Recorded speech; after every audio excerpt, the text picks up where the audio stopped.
Alright, so today I'm going to be talking about how to build a portfolio in Upwork in this part 1 of 3 series that I'm making in order to help the new Upwork users gain more traction, gain more confidence, gain more gigs, and of course, make more money. So what do we need to do to build a good portfolio? The portfolio is a place where you can showcase samples of your work you've done previously. The steps you can take to do are have, of course, samples of your work. In your samples include the project title, the overview, the category. It could be any project that could have been in school, in university. It showcases your skills and demonstrates your capability to complete that task. And you can add links to the website where you worked. Of course, you can provide the document or a sample of the portfolio itself. And make sure to update your portfolio every time you complete a gig or every time you do something outside that is related to the skill set that you're offering as a service in Upwork. The next thing that you can do is Upwork tests. The Upwork tests help you gain credibility on the work samples that you've done, your past history, by basically just doing the test based on your skill set. It shows that you can do something. However, one of the main tests that you definitely need to do is your English test, and in this test you need to get over 90%. You'll notice that a lot of Upwork employers are English speakers and they're looking for affordable freelancers, which is why they came to Upwork instead of hiring a part-time or a full-time in their local area, which they would have to pay more for. So just keep this in mind. The benefits of doing the test is, you'll make a great impression on your clients. They actually raise your profile in Upwork's search engine, and the employers look for these certificates based on skill sets and the skill level, and it also gives you a competitive advantage from other users. There's a lot of people applying for the gig, guys. You need to be able to have a competitive advantage if you're going to make any money on Upwork. And so this is a great way to have a verified and a genuine profile that your clients can trust. Now the next thing we're going to talk about is what to charge for your service. There's actually 3 different ways that you can bid on a project.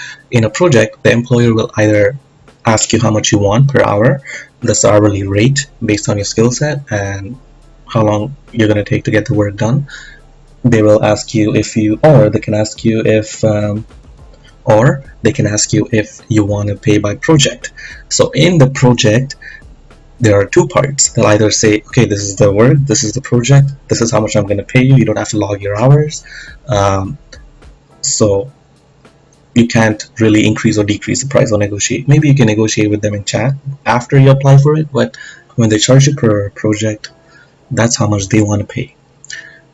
The other part is milestones. Let's say a project is $1,000 and the work that they're asking for takes up to 6 months. And then they'll enable milestones where you can put each milestone and ask how much you want out of the $1,000.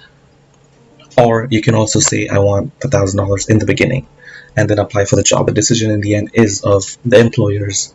Keep in mind, guys, there's 3 costs. There's a cost of services, there's a profit, and then there's a 10% Upwork service fee.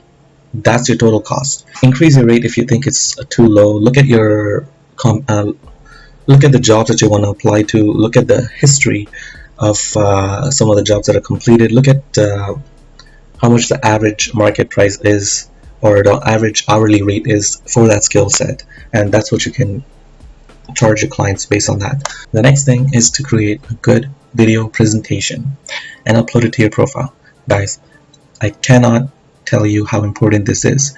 If you do have a video and if you're explaining your skill sets, you're explaining your experience, it already makes you very good competitive advantage, because you're there talking about your skills and your experience to the client when they look at your profile. Many of the employers look at the users on who they want to hire, because let's say you build a really good profile, okay, and you are applying for gigs and your profile is out there and many clients see your profile and maybe they don't pick you, but those same clients for their next project may go and look at users who had already applied to their other projects and then consider which ones are the best. And this is where you want to have that competitive advantage, where they just click on hire me and then say, hey, can you do this project for me?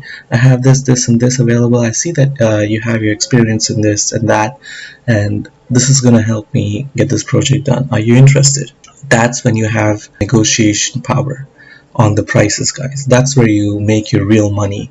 You do the gigs to gain credibility, and then once you gain credibility on that, you'll notice that employers start to gain trust in you, and then they'll hire you consistently when they have new projects, because you become a trusted client.